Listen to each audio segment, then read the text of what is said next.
টাকা না থাকলে আমার কাছে আসো, আমাকে খুশি করো, চিকিৎসা হবে। এই ছাড়ো আমাকে। আরক্ষা!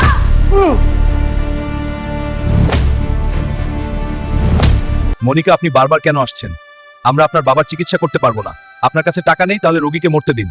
ডাক্তারবাবু, দয়া করে আমার বাবাকে বাঁচান। যথেষ্ট, চলে যান এখান থেকে। হাসপাতালের অহংকারী ডাক্তার রাশেদ সাধারণ মনে করে মনিকা নামের এক নারীকে চরম অপমান করেন। যখন মনিকা তার গুরুতর অসুস্থ বাবার জন্য জরুরি ওষুধের অনুরোধ করেন, তখন ডাক্তার মানবিকতা ভুলে টাকার দাবি করেন।